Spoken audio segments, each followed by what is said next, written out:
And welcome back, everybody, to the Podcaster Nation. I say welcome back because I know you were just listening to some of our other content and you loved it so much that you came back for more. And we have more. We actually have a special sort of series going on right now, and that's today is part one of that. So thank you for tuning into this. I really appreciate it. This is the podcast that is for podcasters. It's about podcasters and it's done by podcasters. And oddly enough, our guest today is a podcaster.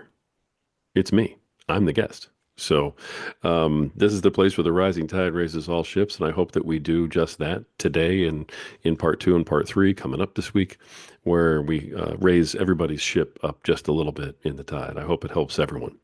Couple of things that I get asked all the time in my podcast coaching sessions, folks, and we're going to cover these over 3 days. These are things that come up a lot that people look at me like, I'm crazy for talking about. And then as soon as they start doing it, they go, oh, now I get it. That's what I should be doing. So I want to point out some of these things that may look obvious, but when you really, really, really look at it and you look at, am I doing these things? I think you're going to be a little surprised. So hopefully it helps, and we'll get this over quickly for you. But just want to put a few things out there to help you guys. The first one today, and this is a very, very big thing. It's huge, actually, and people think that it's not. And that's why I'm talking about it today, and that's review your episode. So today, that's the topic. Review your episode. Now, that doesn't mean when you're editing it. Okay. You don't get the feel for the episode when you're editing it. That doesn't mean, when you're sitting on Buzzsprout before you've published it, because you can't hear exactly what everybody else is hearing. You're still in the Buzzsprout matrix, or the Podbean or whatever you're using. After it comes out, when it's on Spotify, when it's on iTunes, when it's on Spreaker, watch the YouTube back and make sure that, you're hearing it and you're seeing it.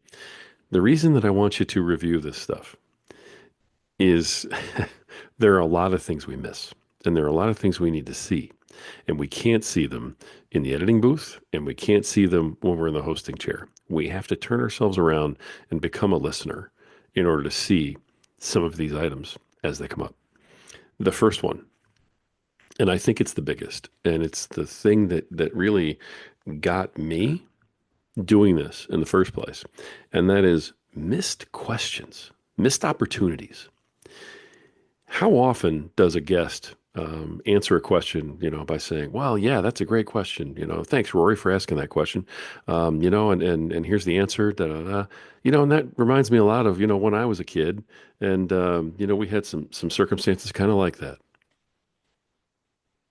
And instead of going, really, okay, well, what were those circumstances? What happened when you were a kid? We go on to the next question because all we're thinking about is what's my next question? We're not listening to what the guest is saying. We're not paying attention to what they are trying to steer the conversation towards. We're not listening to their lead in that they want to have. On one of my podcasts, I had a man mention the amulet that was hanging around his neck in very casual conversation. And I knew we couldn't stop what we were talking about and talk about the amulet at that point, but I wrote note amulet on my paper right next to my podcasting setup here. I have a notepad all the time, and I wrote down the note amulet, and I knew to come back to that. And so later in the broadcast, I came back and I said, you mentioned earlier, about your amulet around your neck. That must have some kind of special meaning for you. Tell us about that. What is that exactly? And he lit up like, oh yes, this is why I wanted to talk about this. I'm so glad we came back to this. And he just was on fire. Now, if I had just missed that question, then that guest leaves the podcast feeling like he didn't get to talk about everything he wanted to talk about. Something as stupid as, what might be hanging around your neck, or something like, not that that's stupid, but something as small, let's put it that way, as what might be hanging around your neck, or a story you wanted to tell. When a guest comes on your show, it's supposed to be about the guest, not about you and not about your beliefs and your stories. It's supposed to be about the guest. So pay attention to what the guest is saying. Listen for the questions that could have been asked. In addition to that, when you listen to your own questioning, you hear places where, oh, I could have asked a follow-up on that. That was good, but I could have connected it to this. When you're really paying attention to your craft, when you're really trying to be the best host, the best interviewer, the best podcaster that you can be, you need to review what you're doing. You need to refine your craft at every step. And you need to do so with open eyes and no ego. You have to look at it and say, hey, this is just me listening to me. Nobody else is telling me I did this wrong or anything else, but I'm always listening to my podcast, always looking for a way for me to be better.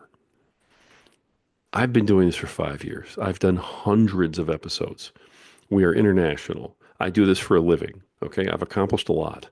And I still, every time an episode comes out, I listen to the episode with a notepad in my hand and make notes. And I always find things I could have done better.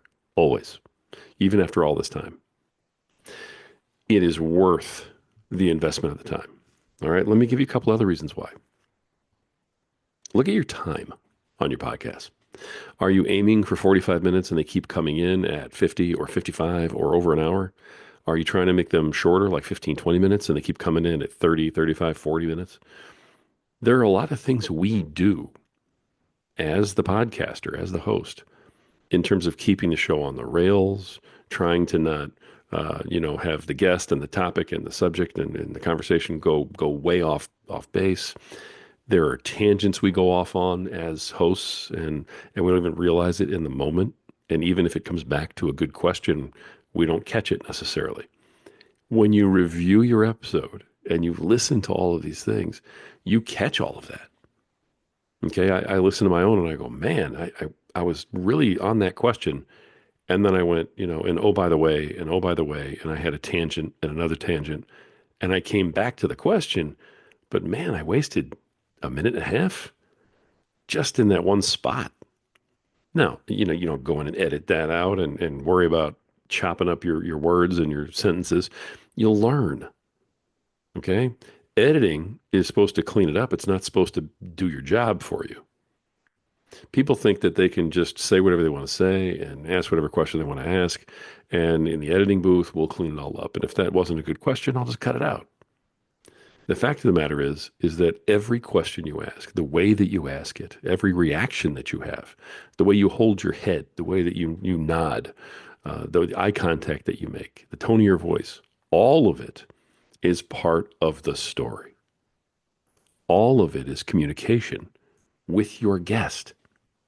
And so you may edit it out later or change it, with some special effects or some super sound or whatever else you want to roll through that.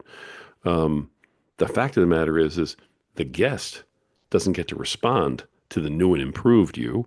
They're responding to the you that made some mistakes that might not have had the right approach or the right tone. Okay, so you're looking at time. You get to figure out how you can, save some time by not doing these things.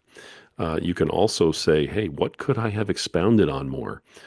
They brought up this answer and that was great, and I moved on to the next question. But I also could have asked them a follow-up to that answer they gave because of the way they gave it. The flow is another thing. Are you constantly coming back and going forward and coming back and going forward, or does the podcast have a good flow from start to finish? You're covering bases, you're following the storyline, and you end up right where you want to be. Or do you have to, is it choppy? And are you constantly going back to things you've missed or, trying to pull them in on questions that really don't have anything to do with the last question? Flow is really important. If you have a sponsor, let me tell you something. Listen to it because the sponsor is going to. All right. I have a sponsor on one of my programs that I've had for a very long time. And I listen to their ad every single time I do it. I do a live read. And sometimes I embellish a little bit. Sometimes I take a little liberty with it. But I always listen to it back. I make sure that it's, the right amount of time and the right verbiage and everything else. And if it's not, then I know immediately, hey, I should have done this or that with this sponsor. And I change it.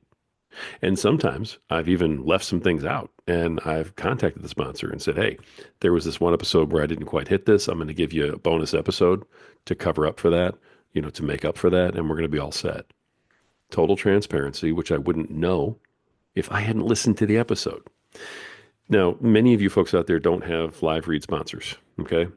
For those of you who do, or those of you who would like to have them someday, let me tell you, as someone who has one, that you do not want them to contact you about a mistake you made or something you left out or a line that you added. At that point, it's too late. If there's a problem with the read, you want to be the one to contact them and say, hey, there was a problem with the read. Now, in some cases, you can even edit it and redo the read properly and reinsert it and update the episode, and it'll populate on all the platforms with the updated version, and you've just saved yourself. You would never know that if you hadn't reviewed and re-listened to your episode after it came out. So, your start. What kind of start do you have to your podcast? Is it the same thing all the time? I mean, when you folks tune into the Podcaster Nation, you know what I'm starting with. Welcome back, everybody, to the Podcaster Nation, right? This is the podcast that's about podcasters, blah, blah, blah. The rising tide raises all ships, yada, yada, yada. You guys all know that I have the same intro. I have a solid intro. I have an intro that I do all the time and is very consistent. Do you? Or do you start the podcast and go, well, here we are. It's Monday. Let's go. And how does it sound? Does it sound like you're announcing something that you're proud of and that you're happy to be a part of? Or does it sound like something where, well, here goes another one. I hope nothing goes wrong. Right? What kind of start do you have? And you can listen to it, let me tell you, in your editing booth a million times, and it's never going to sound the same and have the same energy as when you hit play on your Spotify recording. All right? Your ending, same thing. How do you close out your podcast? Is it, you know what? Hey, thanks for tuning in. See you later. I mean, maybe that's it. Maybe that's your shtick. I don't know. With mine, I have several different endings. On one, it's, you just have to believe it. Until next time. And that's how I say it all the time. On this one, Podcaster Nation, my ending is, the rising tide raises all ships. So keep sailing. And I say that at the end of every podcast. Folks love that. The guests love that. I can't tell you how many times I've heard a guest say, man, I love your ending. It's because it's special, it's unique, and it's me. And it has to do with this podcast and with their episode and with what they're now a part of. And people relate to those types of things. It matters to them. So what type of ending do you have? How does your ending sound? Where are you just wrapping up, giving up websites and saying, see you tomorrow? Or are you finishing an event and letting people know that they were a part of something special?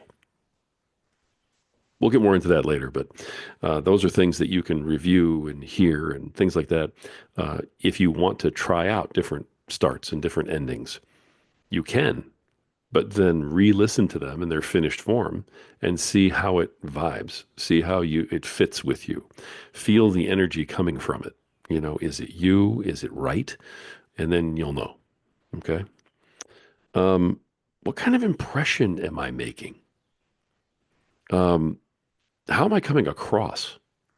I might be asking the question I want to ask, but am I asking it in a way that is fostering growth and courtesy and respect for my guest and encouragement? Am I letting them feel like they're in a safe place?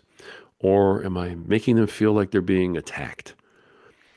Your tone of voice, the aggressiveness of your push, your breath, your body language. Are you smiling? Are you very serious and stern looking? Are you looking over the top of your glasses, like I'm doing right now? I mean,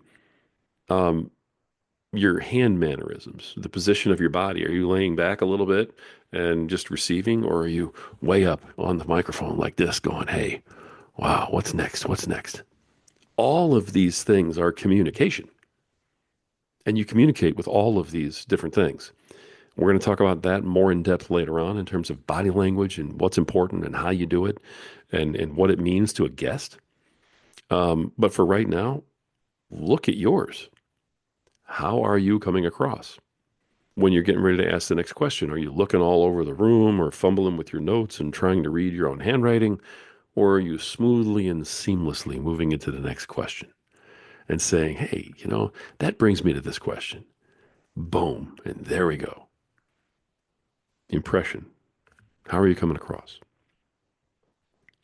And I know this sounds superficial, but one of the final ones is how does it all look?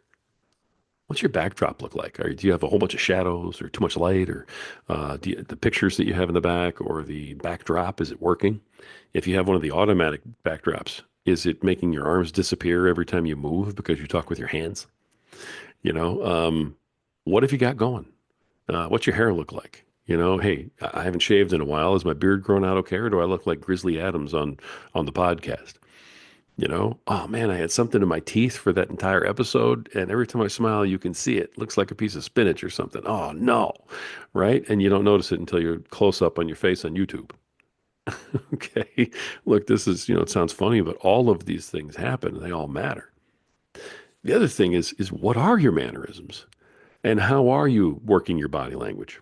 I always rewatch the video for sure on any of my episodes because I want to see. I talk with my hands, I move my head, I go back and forth. I'm very animated, and my body language is part of my communication with my guest.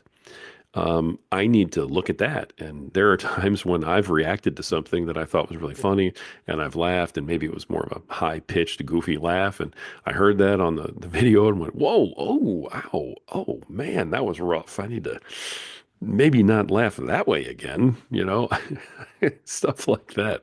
I laughed one time and it turned into a cough. It was awful. I sounded like I was dying. But these were all things that you think are okay in the moment.